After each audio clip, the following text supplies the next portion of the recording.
I'm going to go for a quick overview of how I read charts and then enter and exit the market based on this strategy.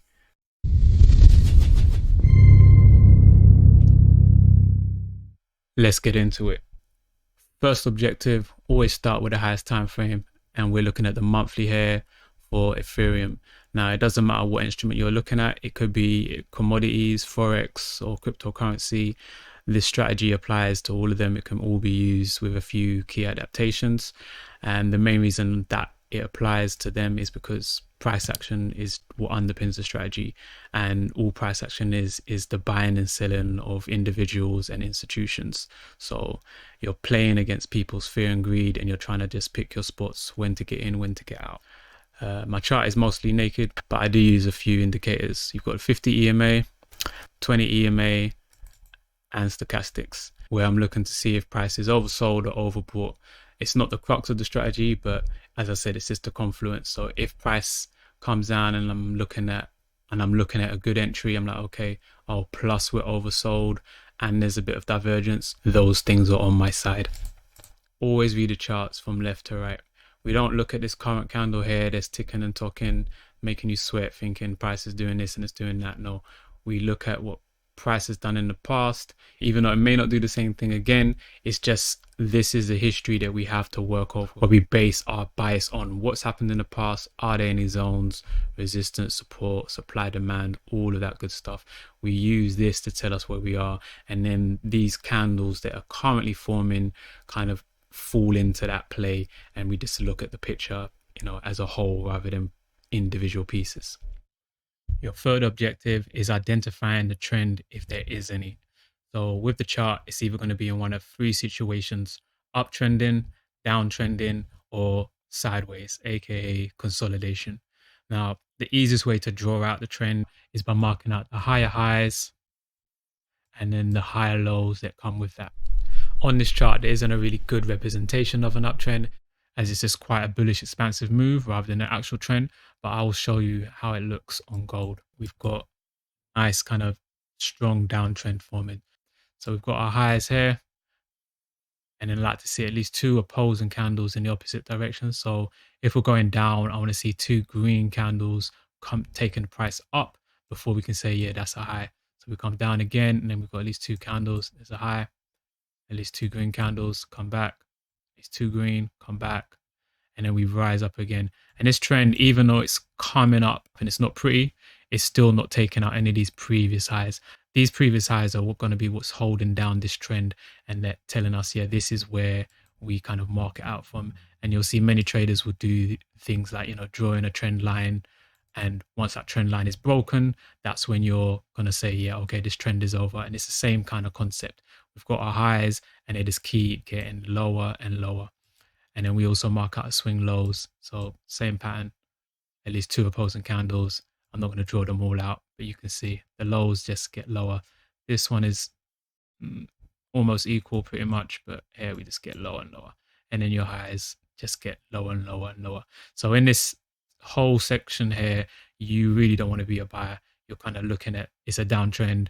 I'm going to be looking at downward plays. So we've identified, what situation the market is in, and then we can move on to step 4, which is market structure. Here, what we are looking at is the breaking of fractal levels. So if you don't know what fractals are, I'll give you a quick demo. See this nice wick here. The higher that candle is higher than the ones either side of it. So there's your fractal high, clearly higher than this candle, clearly higher than that one. And this one here, clearly higher than this one and higher than that one. And then for the low, same thing, just in reverse. This low is lower than the candles to the left and to the right of it. And you've got the same thing. If we zoom in, this one sticks out just an inch, just a little bit above or below these ones here. So now marking that market structure using the fractals, start from the past and we'll work our way to where we are now. So here's our first fractal, and then price rallies up, and then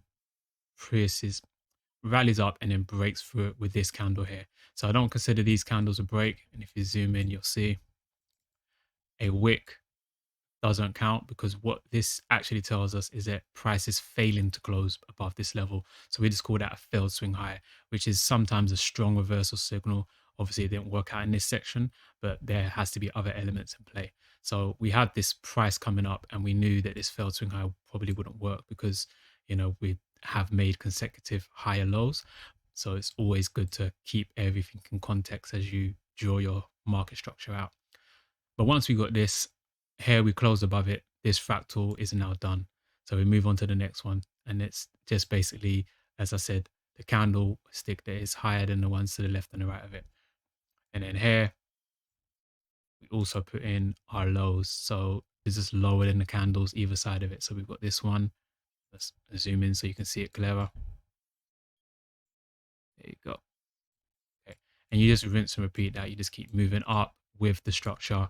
And as you're in each structure is where you would generally make your moves in terms of entering and exiting the market. But I'm just guiding you on the structure first, and then we'll get to that part. So now price broke with this candle, and then we draw it up here. There is no fractal low, or no new fractal low. So we just keep this one in play because the fractal low cannot also be the same as a high. So we keep it separate. And then once we're here, price did break through, and that was that all-time high period where we made this new high just under 5,000. And then we have a fractal low just there. If you're ever unsure, you can always use the indicators to kind of guide you on what the fractals are. I'm just going to zoom out. So there's our market structure on the monthly time frame. So we've got our fractals right up here. And again, this market structure can be broken obviously on the downside by a candlestick closing through it, just as I said. So it doesn't matter what the wicks are saying, it's the body that we're looking for. If the body of the candle closes through this level, then this market structure is done, and we would now take it and call it a bearish market structure. So we move it down, we find the next fractal low and the most recent fractal high, and that would be here, and that's our new structure if that were to happen. A similar situation where price closed, did that, and close above the line, this is a strong bullish signal. So this tells us that price is failing to close below this level, and that there are probably some entry points on a lower time frame which can send us nicely back up. And I know this price will scare a lot of people, but this is just what happens sometimes. You'd also have a lot of symmetry here in terms of price coming to a previous fractal level, which could be considered support as it was once resistance. Moving on to step 5 is checking for symmetry. Is there symmetry between the market structure and the trend or the kind of move we're in? So we know we're in a bullish trend or bullish expansive move. We know that in a bullish market with a bullish market structure, we don't want to be taking any sells, especially for long term. If you're going to take sells, they best be obviously in a lower time frame on a short term move, but you always want to be going with the trend. You don't want to be going against the grain, trying to be a trendsetter and doing the opposite in this situation. This is not one of those modes where it's good to be different.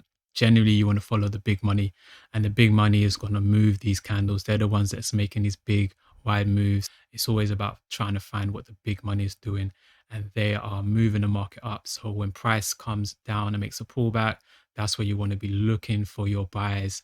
Or if it comes down, makes a failed swing low, as I said, that's where it's powerful, or comes into support, and so on and so forth. Those are your kind of key areas where you want to look for within symmetry. And it's just the opposite when it comes to sells. So trend is bearish, market structure's down, then we know that sells are going to be more favorable in that situation. Moving on to the more meatier part of the setup is looking at confluences, and that's how many factors are moving in our favor alongside our bias. So here we're looking at a bullish bias. So we want to see bullish trading signals or bullish setups to add to that in our favor. One of those would be stochastics. So is price in an oversold area? No, it's not. So we don't have that confluence. But if it is, then we know that's one, and we tick that box. Second, are we at a pullback? So has price pulled down to a nice clear previous swing high, such as this one? And if it has, then that kind of gives us that extra level. No, it hasn't done that, but it has come to an EMA, which is not as powerful as actual price action in the market. But it's something to be aware of, as a strong trend isn't always going to come right back to this area here. But the main thing I like to see is a failed swing low. So I've mentioned this before. So just imagine this is a candle for a moment, and this candle failed to close below our fractal that we made here. This made the market structure low, and it failed to close below the market structure, which in this situation is the same thing, but it may not always be, as this could have been the market structure, but it could have also been another fractal here, or say this one, for example, and it failed to close below that.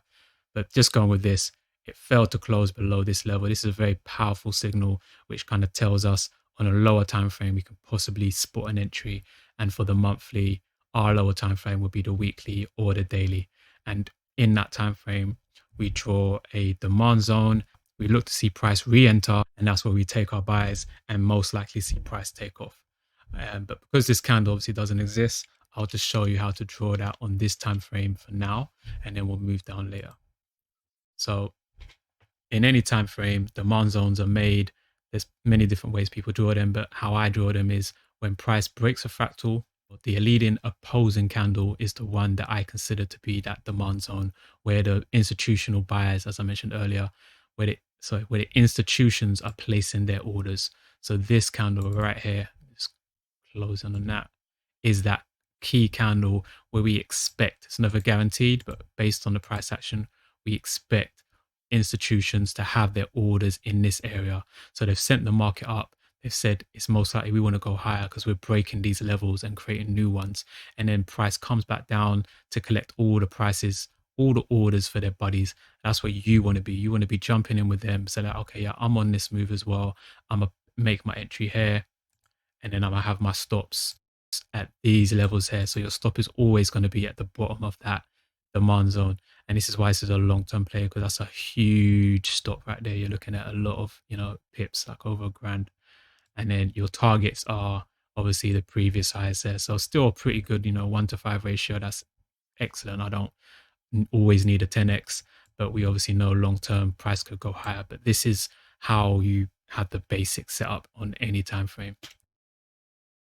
Just because you're drawing a zone, it doesn't mean that price is going to go there. However, price obviously has come here, so there may be some possible setups. But anyway, that is how we mark out our charts, and we just run the same setup for every time frame moving down toward our entry, which I will show you how to do in part 2 right here.